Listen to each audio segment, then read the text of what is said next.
Hi everyone! Welcome to the Empath Arc. It's another love reading, timeless and general. Take what resonates lang po. Maybe some part of the reading makaresonate kayo.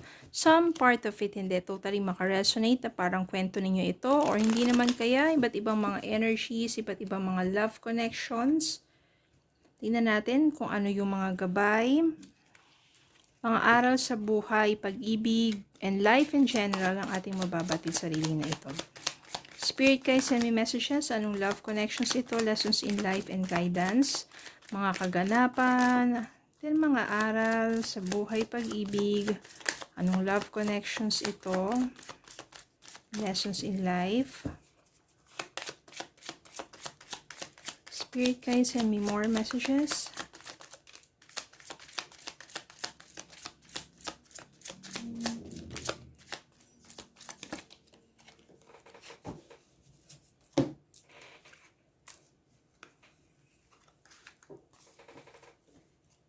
We have the Fool. Four of Pentacles. The Magician. Three of Wands. Knight of Pentacles. Temperance. The World. And Eight of Cups.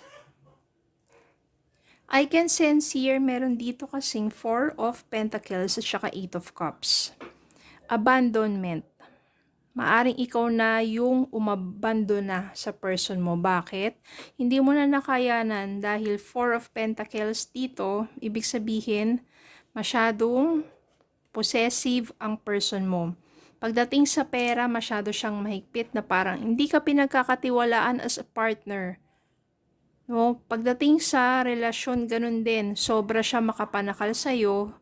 Walang tiwala sa'yo. Sa lahat ng mga kinikilos mo, pinupuntahan mo, pati pananamit mo, sinisita ka pa. Masyadong possessive at masyadong, nakakapanakal. So, hindi mo na kinaya, nilet go mo na. Umalis ka na. Lumayo ka na, nagpakalayo-layo ka na sa taong ito kasi nakakapanakit ang ginawa niya sa'yo. Then meron dito, the Fool, nagsimula ka muli sa isang malayong lugar, doon ka nagsimula muli ng buhay mo, wala nakakakilala sa'yo, doon ka nagsimula na bumangon muli. Kasi yung naramdaman mong sakit doon, kasi parang pati physical I can sense here na sinasaktan ka rin itong person mo na to. Itong masyadong possessive na to. Kasi yung pagiging possessive niya, yung konting duda, tapos selos, tapos makapanakit, no? So, meron ka rin may nangyaring trauma din sa'yo. Kaya mas minabuti mo na lang na parang tumakas na rin sa kanya. Nagpakalayo-layo na. Nagsimula ka ng buhay mo sa isang lugar na walang nakakakilala sa'yo.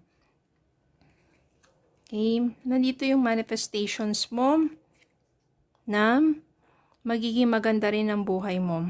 Kapag simula ka, gaganda, makakahanap ka ng isang kabuhayan na kung saan lalo kang uunlad at nagmamanifest ka rin na someone na makakatuwang mo sa buhay. So, the Magician here is you are doing your manifestation at the same time, nagtatrabaho ka rin. No, hindi ka lang basta naghihintay, hindi ka lang nagdadasal at naghihintay. Kumikilos ka rin. Nandito rin, I can sense here na mas more of traveling. Siguro yung napili mong yung passion mo rin Gusto mo rin kasi na you move from different places, nagta-travel ka, mas marami ka kasi na-explore dito. O maari naman, nagpunta ka sa ibang bansa, nag-abroad ka. No? Doon mo makikilala tong someone na to. Si Knight of Pentacles. Siya yung masasabi mong responsable, loyal, protective. Yung pagiging protective nito, hindi katulad ng person mo nakaraan na protective pero sobrang possessive. Ito naman, pinoprotektahan ka lang niya the way para hindi ka masaktan ng iba. Masyado siya, eto, pasensyoso to. Masipag din tong taong to. Nakikilala mo siya. Darating talaga divine timing, temperance, no? Kailangan lang maging patient ka kasi darating sa'yo yung kumbaga iikot ang mundo. Kung dati nandun ka nakalugmok, sasakal, walang magawa, hindi ka rin makapag-ipon, lahat kasi pinagdududaan sa'yo. But this time, iikot ang mundo. Just be patient. Darating sa point ng buhay mo na you are free to do whatever you want. Masuunlad ka. Magkakaroon ka ng maraming kaibigan, lalo na itong si Knight of Pentacles na tutulong sa'yo. At maaaring magkakaroon ng fulfillment of your dreams. Uunlad ka or aasenso ka. Tapos makakatuwang mo yung someone na katulad mo, masipag. Yung mapagpahalaga doon sa kanyang pinagsisikapan. So the world dito means you will achieve success in your life, sa karera mo, sa hanap buhay mo, at pagdating sa love life mo. Yung the world dito, ibig sabihin, magiging buo ka muli, makakamtan mo yan, kapiling si Knight of Pentacles. So mag-iiba ang takbo ng buhay mo, and you will enjoy, you will reap your rewards of your hard work and being patient. Tignan natin ang mensahe pa para sa inyo. Ganun talaga minsan. Bilog talaga ang mundo at minsan kung nasa baba ka, maging ano ka lang, kapit lang, wag kang bibitaw, darating din yung time. Unrequited feelings, there is not enough love to keep this relationship going in a healthy way. Ito yun. Dito sa person mo na to, yung masyadong possessive, masyadong hindi ka pinagkakatiwalaan at sinasakal ka lang. Take a leap of faith. Only when you're willing to step out of your comfort zone will you reap great rewards. Dito sa The Fool, yan, nag-take a leap of faith ka na. Hindi ka natakot to start over again with your life kahit wala tong person na to. So, ganyan naman talaga ang buhay. Kailangan wag kang matatakot, wag kang bibitaw.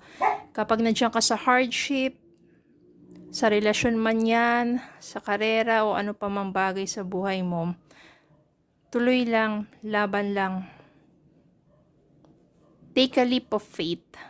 Okay? At sa bandang huli, syempre, nandiyan naman yung success. You will reap. Ito nga katulad dito. You will reap great rewards sa buhay mo. Okay, so yun lang po. Maraming salamat po for watching. Please don't forget to like, share, comment, subscribe, follow me Facebook and YouTube. Have a good day po and God bless.